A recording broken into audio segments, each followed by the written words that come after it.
Hi, here's my last video. I thought it was pretty straightforward, but I thought, oh, I better send something because it didn't make a lot of sense to me at the outset. I wanted to search this, and I couldn't search it. You can search by, if you're in Google Scholar, you can search for article titles and subjects and things like that, but you can't search for the name of the journal. And what they have here, if you go right here to this link, the top 100 publications in several languages, and it's funny because somewhere else they say, oh, by the way, it's only available for English publications. I'll show you what that is talking about in just a second. But the date range is like 2013 to more recent. Oh, there we go, since July 2018. So this is very limited, but it might work. Never can tell. So the only way to navigate is to click around. It's like the old Yahoo model.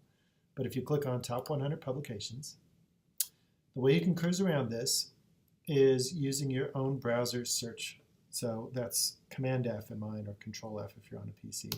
And just look for the name of the journal. And then it would show you where you're at, and then it would give you some of those H-index numbers. The cool thing that you can do about this, though, oh, first of all, let me do the language. You can go in, and only works on this top 100 list, but you could go in to, like German, for example, and see what the top journals are. And what they're, I'm guessing, is an international H-index. Or it's, I can't imagine that it's not biased towards English. For what it's worth, go at that with like a grain of salt. But this is the only place where you can go in and do particular languages. But it is the actual journal in that particular language, if that makes sense. So let me go back. The other neat thing that you can do is you can go into categories. And this is major categories and then more expanded subcategories. So if I go into social sciences, this is all of social sciences put together.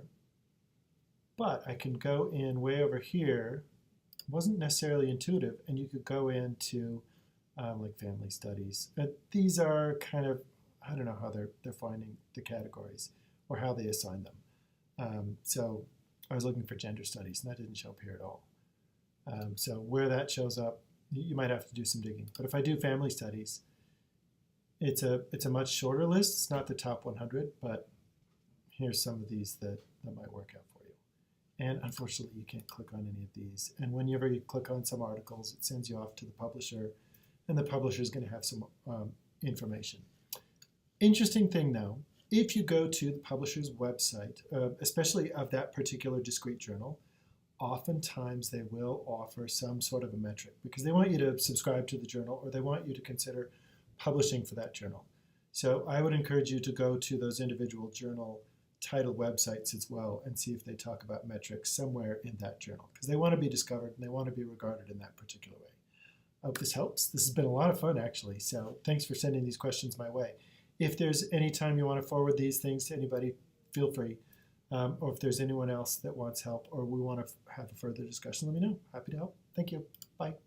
Happy Monday.